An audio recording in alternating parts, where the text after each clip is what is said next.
ஆண்டவருடைய பிள்ளைகளே, இன்றைக்கு நாம் ஜெபிக்க வேண்டிய ஒரு ஞானம் என்னன்னா, யாரிடத்திலும் சொல்லவே கூடாத ஒரு 3 காரியத்தை தான் இன்றைக்கு நான் உங்களோட பேச போகிறேன்.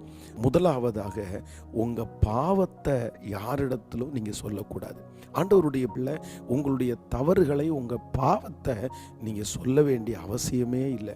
நீங்கள் உங்கள் தவறை அவங்களுக்கு சொல்கிறதுனால அவங்க ஒன்றும் பண்ண முடியாது. உங்கள் பாவத்தை மன்னிக்க முடியுமா? இல்லை உங்கள் பாவத்திற்காக அவங்க அந்த தண்டனையை ஏற்றுக்க முடியுமா? முடியாது. உங்கள் பாவத்தை சொல்லும்போது சந்தோஷமாக கேட்பாங்க.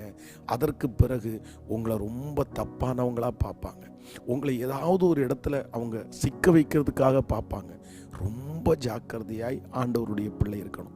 நம்பர் 2, சொல்லக்கூடாத 2வது காரியம் என்னென்னா, நம்ம நிறைய நேரத்தில் கர்த்தர் ஏதாவது ஒரு அற்புதம் செய்யும்போது எல்லா அற்புதத்தையும் ஓப்பனாக சொல்லிடுவோம். இப்படி நடந்துச்சு, இப்படி நடந்துச்சு அப்படின்னு சொல்லுவோம். ஆனால் அது கூட சில நேரத்தில் ரொம்ப டேஞ்சர்.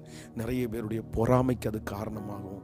நிறைய பேர் வித்தியாசமாக இருக்கும். நிறைய பேர் பொய் சொல்கிறேன்னு கூட சொல்லுவாங்க. ஏன்னா ஆண்டவர் உங்களுக்கு செஞ்ச அற்புதத்தை சிலருக்கு நம்ம சொல்லி புரிய வைக்கவே முடியாது.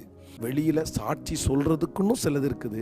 சில அற்புதத்தை நமக்குள்ளேயே வச்சுக்கலாம். அது ஆண்டவருக்கும் நமக்கும் தெரிஞ்சால் போதும். நம்பர் 3, 3வது, ஒரு தேவனுடைய பிள்ளை யாரிடத்துலையும் சொல்லக்கூடாதது என்னென்னா, உங்களுடைய விஷன், உங்களுடைய தரிசனம், நீங்கள் என்ன வாங்க போகிறீங்க, என்ன செய்ய போகிறீங்க. அப்போது சிலர் பாருங்கள், நான் கார் வாங்க போகிறேன், நான் வீடு கட்ட போகிறேன், அடுத்த வருஷம் ஏதோ ரொம்ப முக்கியமானவங்க, அப்படி அது ஒரு சூழ்நிலை. ஆனால் எல்லாரிடத்துலையும் நம்ம என்ன பண்ணி இந்த மாதிரி சொன்னோன்னா நிறைய பேர் பொறாமப்படுவாங்க.